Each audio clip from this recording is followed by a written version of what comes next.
Loof roommate is physically linked to my water cup. I twist the cap and he groans. I take a sip and he licks his lips. But when I poured bubble tea into it and took a few hard pulls on the straw, he lunged at me and snatched the cup away. Don't suck. My cheap plastic water bottle hit the dorm floor and shattered. Great. My roommate, Sebastian, slid a drawer open and pulled out a cup. Here, take this. It was a glass tumbler. High quality stuff. It had these transparent purple lavender flowers swirling around the glass. The lid had a small, tight silicone hole tailored for a straw. It looked brand new. Pristine. I was honestly a little shook. Thanks, man. He avoided my eyes, turning his back to me to focus on his gaming rig.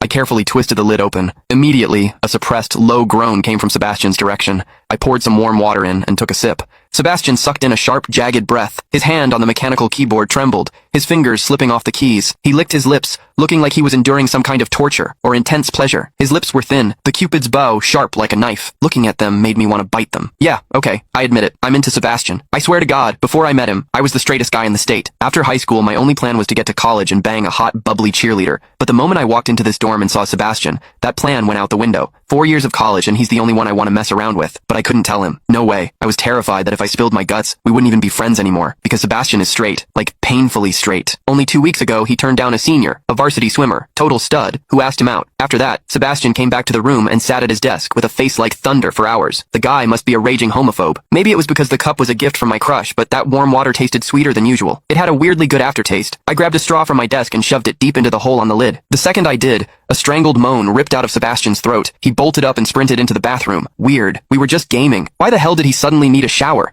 He didn't even grab a change of clothes or a towel. My hearing has always been too good for my own good. Through the thin bathroom door, I heard whimpery, muffled sounds. Soft, hot, suppressed. As a dude, I knew exactly what that sound was. He was jerking off. When I get horny, I usually wait until lights out and hide under the covers like a rat. But Sebastian, it's the middle of the damn day and he just goes for it? Talk about high testosterone. Sebastian is gorgeous. He's got that cold, don't touch me vibe, but his eyes are sharp, almost like a fox. He looks like a priest who's secretly a sinner, tempting as hell. I've heard people say his smile is killer, but I've never actually seen it. Sitting there, I couldn't help but picture what was happening behind that door. That aloof, icy face flushed with heat, his lean, muscular body.